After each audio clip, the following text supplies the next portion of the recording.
তামিম এক ঘোর লাগানো দৃষ্টিতে তাকিয়ে থাকে সুভার দিকে। সুভার গলায় তামিমের দেওয়া লাভ বাইটটায় তামিম কিস করে গভীরভাবে চোখ বন্ধ করে ফেলে সুভা। আমি তো আপনাকে ধোঁকা দিয়েছি, তারপরও ছেড়ে কেন দিলেন না আমায়? পারবো না আমি ছাড়তে তোকে। সুভা চোখ বন্ধ করে থাকলেও তার চোখের পানিগুলো বন্ধ থাকে না, গড়িয়ে পড়তে থাকে। তামিম সুভার চোখের পানি মুছে দিয়ে দু চোখের পাতায় চুমু খায়। তুই কি আমাকে এক মুহূর্তের জন্য ভালোবাসিসনি সকাল? চোখ খুলে সুভা তামিমের মুখের দিকে কিছুক্ষণ তাকিয়ে থাকে। তামিমও সুভার দিকে তাকিয়ে থাকে। ঘুমাবো আমি। তামিম কিছু না বলে ছেড়ে দেয় সুভাকে। সুভা উল্টো দিক হয়ে শুয়ে পড়ে। ড্রিম লাইটের আলোয় সুভার মুখ স্পষ্ট দেখা না গেলেও তার চোখ দুটো চিকচিক করছিল। তামিম সুভার চোখের ভাষা ঠিকই বুঝতে পেরেছিল। তামিম কিছুক্ষণ চুপচাপ থেকে এটা বুঝতে পারে কোথাও তো কোনো কিছু মিসিং হচ্ছে তার। সেদিন হসপিটালের ছাদে সুভার বলা একটি কথাও মিথ্যে মনে হয়নি তামিমের। তাহলে কয়দিনের ব্যবধানে এমন কি হয়েছিল যার জন্য সুভা এমন করলো? তামিম কোথাও কোনো গাফলতির চিহ্ন খুঁজে পায় না। সুভা চুপচাপ চোখ বন্ধ করে ফেলে। কিছুক্ষণের ব্যবধানে তলিয়ে যায় গভীর ঘুমে। সুভা ঘুমিয়ে যেতেই তামিম সুভার চোখের সাইডে হাত দিয়ে দেখে ভিজা ভেজা লাগছে। তামিম বুঝতে পারে কোথাও কোনো গাফলতি হয়েছে তার দ্বারা। বাপরে, শীত তো আমার বাপের নাম বুলাই দিল রে।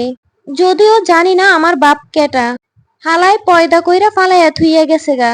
কিন্তু বাই আমাকে এত রাতে বাইরে ডাকলো কেন রে সাকিব?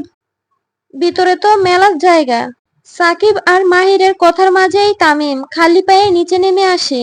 যেখানে তার পঞ্চপাণ্ডব শীতে থরথর করে কাঁপছে, সেইখানে তামিম শুধু একটি ট্রাউজার পরে চলে আসে।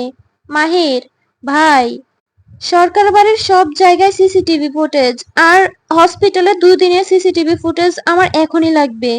শামসুরে জলদি পাঠাতে বল। জি ভাই। তামিমের কথা মতো মাহির কাজে লেগে পড়ে, সাথে টাকলা মফিজও। কিন্তু বাকি 3জন চুপচাপ তামিমের সাথে থাকে। তামিম একটার পর একটা সিগারেট টানতে থাকে আর পায়চারি করতে থাকে। তার মাথা যেন ফেটে যাচ্ছে টেনশনে। ভাই, আপনার শীত লাগতেছে না? মনে আগুন জ্বলতেছে রে আমার।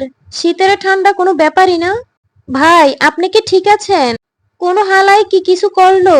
আমারে কন খালি, এখনই উড়াই দিমু। তামিম সিগারেটটি ফেলে দিয়ে আকাশের দিকে তাকায়। মাঝে মাঝে ভাবি, সেদিন যদি ওর বিয়ে হইয়া যাইতো, তামিম সরকার কি করত? এক মুহূর্তেই শেষ হয়ে যাইতাম আমি। এখন যদি দেখি আমার গাফলতির জন্য ওই কষ্ট পাইছে, নগদেই মইরা যামু।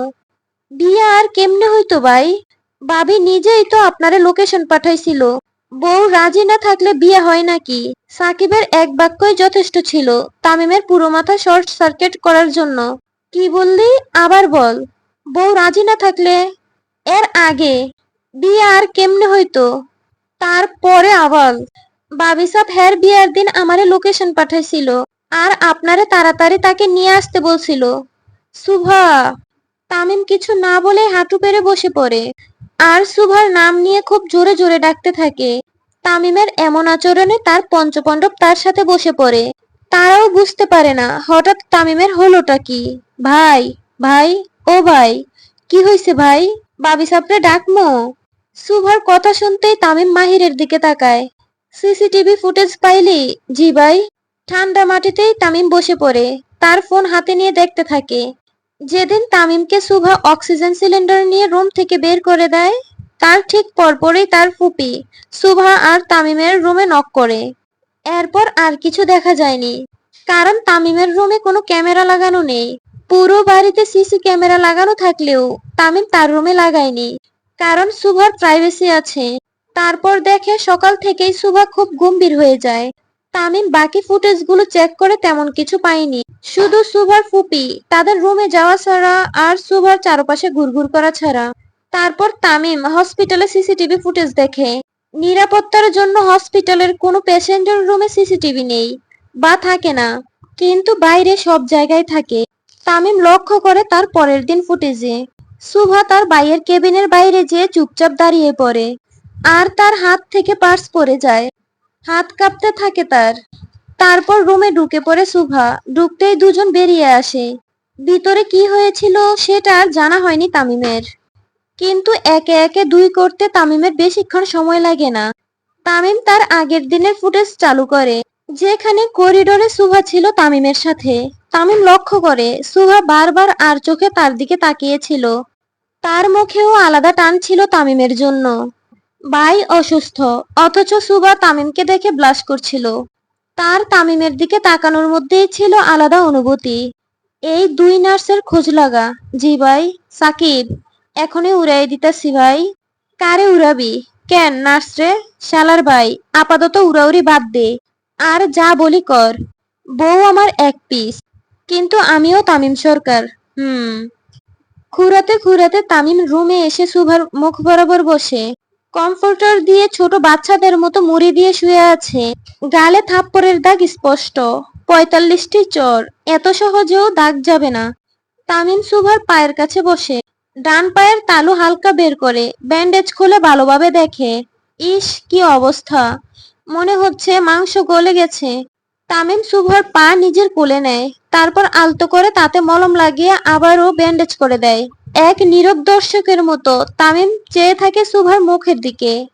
তোর মা মরলো, বাপও নেই, ভাইও না বাঁচা, তার উপরে জামাইও পাইলে হারামিতে পিএইচডি করা। তামিম উঠে সুভার পাশে শুয়ে পড়ে। সুভার উন্মুক্ত কোমরে হাত দিয়ে তাকে নিজের কাছে নিয়ে নেয়। খুব শক্ত করে জড়িয়ে ধরে সুভাকে। একটু নড়ে ওঠে সুভা, আবারও ঘুমে তলিয়ে যায়। আমি খারাপ, খুব খারাপ, কিন্তু তোকে ছাড়া থাকতে পারবো না, সরি।